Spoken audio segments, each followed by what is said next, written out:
स्वागत है। कभी कभी इतिहास के जो सबसे बड़े मोड़ होते हैं वो किसी जोरदार धमाके या बड़ी घोषणा से नहीं आते, हम्म। बल्कि एक बहुत ही छोटी, शांत और कह सकते हैं साधारण सी लगने वाली घटना से आते हैं। बिल्कुल। आज हम भगवत गीता के एक ऐसे ही क्षण पर गौर करने वाले हैं। हम्म। एक श्लोक जो पहली नजर में सिर्फ एक मामूली सा निर्देश जैसा लगता है, जी। लेकिन असल में वो दुनिया के सबसे महान दार्शनिक संवादों में से एक का दरवाजा खोलता है।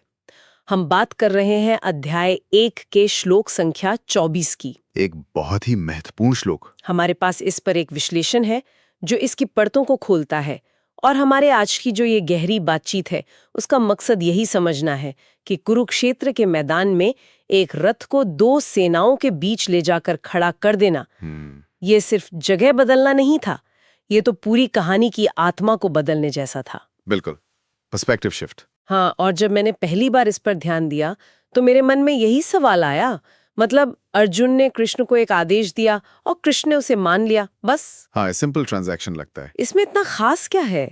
ये गीता की शुरुआत का इतना निर्णायक पल कैसे बन जाता है? चलिए इसी गुत्थी को सुलझाने की कोशिश करते हैं। जरूर। तो श्लोक में जाने से ठीक पहले उस पल के माहौल को याद करना जरूरी है। जी।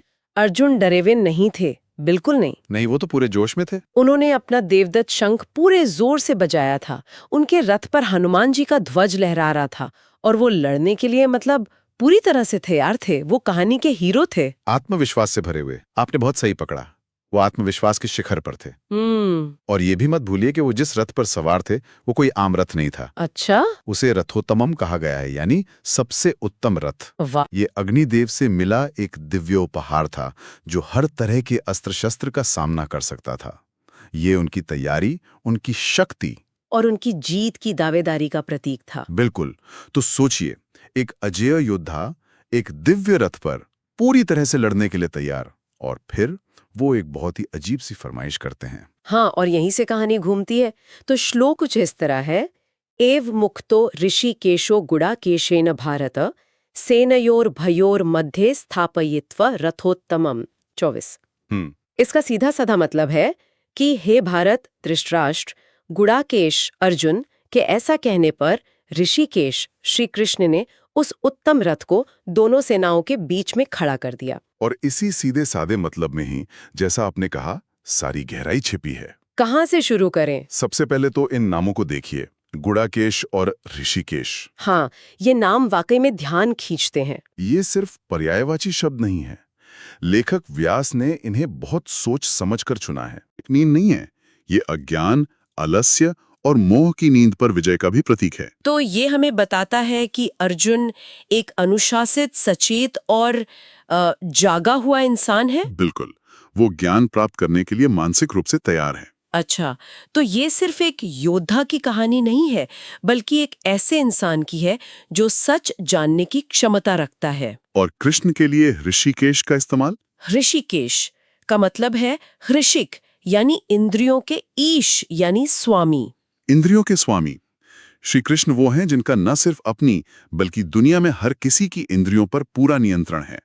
वो मन की हर हलचल को जानते हैं। तो अब इस रिश्ते को देखिए। हाँ। एक जागा हुआ शिष्य जो सच देखना चाहता है, वो इंद्रियों के परम स्वामी से अनुरोध कर रहा है। तो इसका मतलब ये हुआ कि ये संवाद शुरू होने से पहले ही उनके नामों के चुनाव से ही उनके रिश्ते की रूपरेखा तय हो गई थी। बिल्कुल। एक वो जो जाग चुका है और दूसरा वो जो इंद्रियों से परे है। ये तो एक तरह से पूरी गीता की प्रस्तावना है जो सिर्फ 2 शब्दों में कह दी गई। बिल्कुल सही। ये एक मामूली निर्देश नहीं रह जाता, ये एक आध्यात्मिक खोज की पहली सीढ़ी बन जाता है। चलिए अब उस जगह पर आते हैं जहां रथ को खड़ा किया गया, सैन्योर उभयोर मध्य, यानी दोनों सेनाओं के ठीक बीच में। जी, नो मैन्स लैंड। अगर हम इसे एक फौजी नजरिए से देखें तो ये तो खुदकुशी करने जैसा है। आप दोनों तरफ से दुश्मन के निशाने पर होते हैं। हाँ, कोई भी सेनापति ऐसी बेवकूफी क्यों करेगा? वही तो। कुछ लोग तर्क दे सकते हैं कि शायद अर्जुन सिर्फ ये देखना चाहते थे कि दुश्मन की व्यूह रचना कैसी है,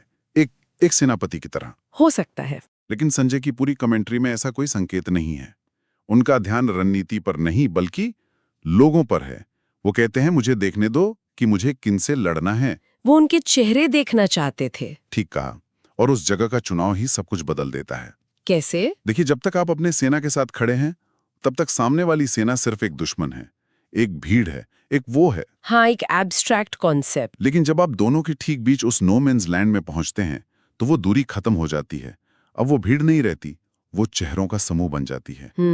और अर्जुन के लिए वो चेहरे कौन हैं?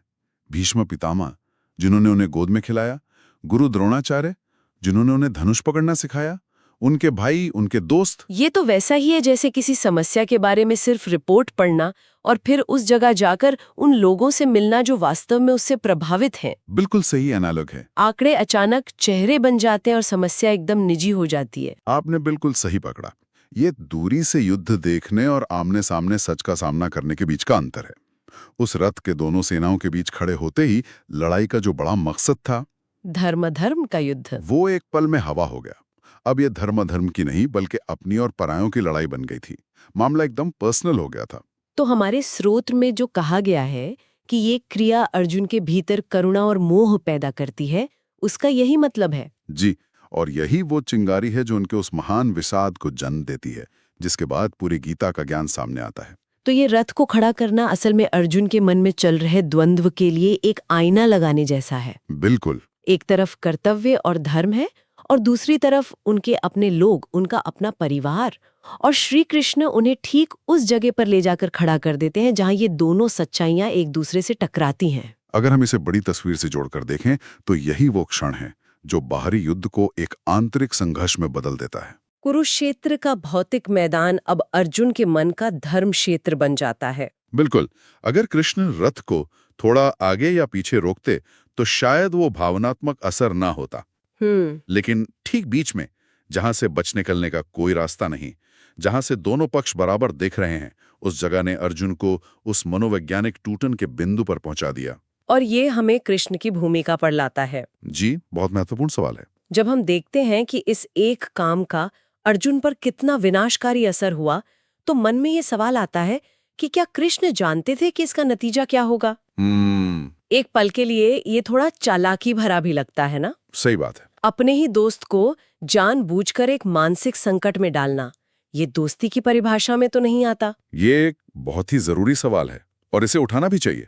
चालाकी शब्द शायद कठोर लगे, लेकिन अगर हम इसे एक अलग नजरिए से देखें, तो एक महान शिक्षक या गुरु का काम हमेशा अपने शिष्य को आराम देना नहीं होता। अच्छा। उनका काम शिष्य को उसके भ्रम और वहम से बाहर निकालना होता है, भले ही उसमें तकलीफ हो। कृष्ण ऋषिकेश के रूप में अर्जुन के मन को उससे बेहतर जानते हैं। उन्हें पता है कि ये धर्म और मोह का संघर्ष अर्जुन के अंदर पहले से ही चल रहा है, बस दबा हुआ है। तो वो इस संकट को पैदा नहीं कर रहे हैं? नहीं, वो सिर्फ उसे सतह पर ला रहे हैं जो पहले से मौजूद था। बिल्कुल, जैसे एक सर्जन फोड़े को चीरा लगाता है ताकि अंदर का जहर बाहर निकल सके। प्रक्रिया दर्दनाक होती है, लेकिन जरूरी है। अर्जुन, गुड़ाकेश, महान योद्धा, ये मानकर चल रहे हैं कि वो लड़ने के लिए तैयार हैं। हाँ, वो तो थे ही। कृष्ण सिर्फ एक ऐसी स्थिति पैदा कर देते हैं जहां अर्जुन को खुद ये एहसास हो कि वो तैयार नहीं है। उनकी योद्धा वाली पहचान, लड़ने के सारे कारण, उनका आत्मविश्वास, सब कुछ उस एक पल में बिखर जाता है। उन्हें पूरी तरह से तोड़ना जरूरी था ताकि उन्हें ज्ञान के साथ फिर से जोड़ा जा सके। ठीक, यही बात है। जब तक पात्र पूरी तरह खाली न हो, उसमें नया ज्ञान नहीं भरा जा सकता। कृष्ण ने अर्जुन के अहंकार, उनके क्षत्रिय धर्म के गौरव और उनके लगाव को उस एक बिंदु पर लाकर तोड़ दिया ताकि वे उस ज्ञान को ग्रहण करने के लिए तैयार हो सकें जो आने वाला है। तो ये एक सारथी का काम नहीं था? नहीं, ये एक आध्यात्मिक गुरु का पहला और सबसे महत्वपूर्ण कदम था। उन्होंने अर्जुन को एक ऐसे मनोवैज्ञानिक चौराहे पर लाकर खड़ा कर दिया है जहां से पुराने रास्ते पर लौटना नामुमकिन था। तो इसका कुल मतलब क्या है? भगवत गीता का ये एक श्लोक हमें सिखाता है कि कैसे एक साधारण सी भौतिक क्रिया एक रथ को युद्ध भूमि के बीच में खड़ा करना एक गहरे मनोवैज्ञानिक और आध्यात्मिक संकट को जन्म दे सकती है। ये सिर्फ रथ का स्थान बदलना नहीं है, ये नजरिए का बदलना है। जी। अर्जुन को हम बनाम वो की सुरक्षित स्थिति से निकालकर एक ऐसी जगह पर खड़ा कर दिया गया जहां हम और वो के बीच की रेखा ही मिट गई। और यही वो पल है जहां हथियारों की लड़ाई रुक जाती है और विचारों की लड़ाई शुरू होती है। अब ये युद्ध कौरवों और पांडवों के बीच उतना नहीं रह जाता जितना अर्जुन के मन में धर्म और मोह के बीच हो जाता है। ये बाहरी कुरुक्षेत्र से भीतरी धर्म क्षेत्र की यात्रा की शुरुआत है। बिल्कुल। और ये सब उस एक श्लोक से शुरू होता है। वाकई एक असाधारण क्षण, एक साधारण सी घटना जो सब कुछ बदल देती है। ये हमारे लिए एक बहुत ही दिलचस्प सवाल छोड़ जाता है। क्या?